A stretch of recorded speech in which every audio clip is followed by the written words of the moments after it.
I've never bought a house before. What am I gonna expect? Yada, yada, yada. So this is what this video is for, and I'm going to tell you everything you need to know about purchasing a house in 2025. It's a new year, new you, and hopefully new house. So even if you're a first-time buyer or all the way to a pro where you've bought a few houses and sold a few houses, I'm gonna go through all the steps that are relevant for today's market and what you need to do with purchasing a home in 2025. First and foremost, you need to get pre-qualified. If you are not paying cash, you need to know what kind of loan, what your interest rate is going to be, what your payment is. You need to get down to the nitty-gritty right away because that is gonna lay the foundation for what you look for. Let me tell you, especially if you're in the lower price point, it is going to be hot. It's so hot. And there's gonna be that house you really want, but there's gonna be multiple offers. So if you're pre-qualified and you have that nice little letter to put with your offer, you're probably gonna get the house, especially if you have a good agent. Once you go into that pre-approval with your lender, you're gonna have some paperwork to do with your agent. We are gonna require that you sign a buyer's agency with us. It is law now. So you're gonna have to sign that as well as our office disclosures right away before we can even show you homes. A lot of people get confused and they don't understand that, but honestly, it's great because what you do is you just clarify how the agent represents you, what they do for you, how they get paid, and it just clarifies things really well. I mean, we sign basically the same thing for sellers, so it makes sense. Why don't we do that for buyers as well? And then it also prevents you from talking to multiple agents and kind of agent hopping, which is in a buyer's not best interest. And you don't want to do that because it can confuse you. And if you stick with one good agent, you're going to have the best results. Your agent's gonna wanna know all the criteria on what you want for your new house. So what I ask my buyers is, do you wanna live in Gillette? Do you want to live in the surrounding towns? Moorcroft and Wright are gonna be a little bit cheaper. So usually if people want a shop and some land, which we get that request all the time, I kind of ask them if maybe the outskirts of Gillette are good or if they are opposed to Moorcroft or Wright. You're gonna be able to get a lot more for a cheaper price in those outlying communities. And then what things are non-negotiables?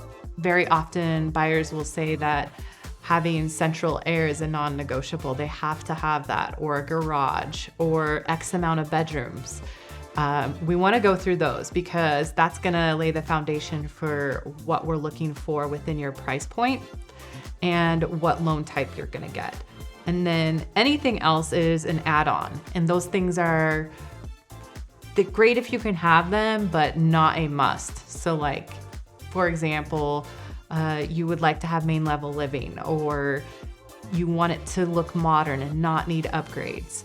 Those are things that we are not gonna necessarily confine your search around, but we're also gonna make sure that we try to fit into the homes that we send you.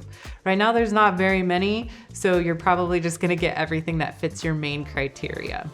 So then once you start looking at houses, I always tell my buyers, you're gonna know when the house is the one.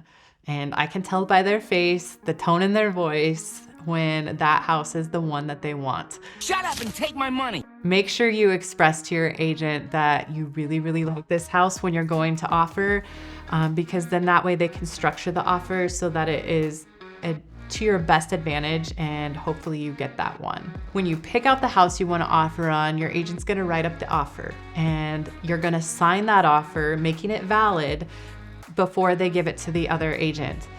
Sometimes people will do a verbal offer, but most of the time you're gonna wanna get it in writing and present that with your pre-approval form.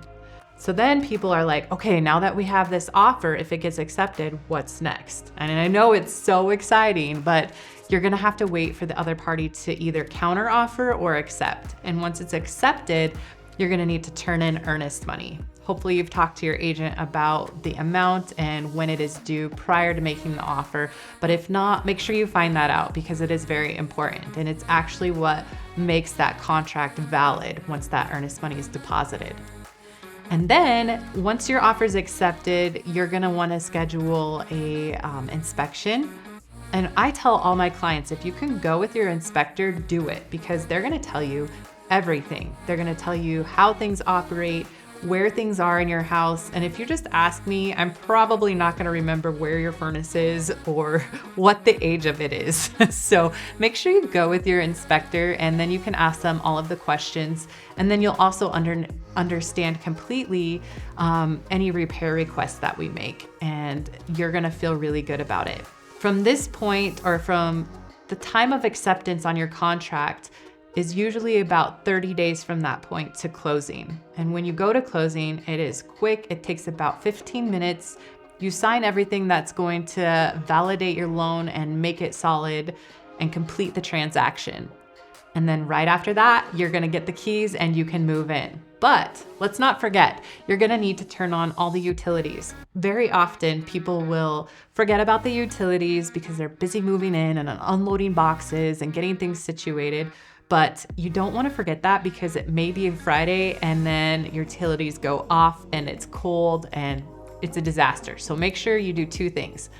Turn on all the utilities, and then go to the post office with your settlement statement and show them that you moved. They're gonna give you keys to a new mailbox or reroute it to wherever you wish. And last but not least, move into your house and unpack. Hopefully you enjoy everything about your new house and it is exactly what you wanted. If you're thinking of buying in 2025, I want you to contact me so that we can get you started on your home buying journey. Drop me a comment, like and subscribe, and give me a call if you are ready to start.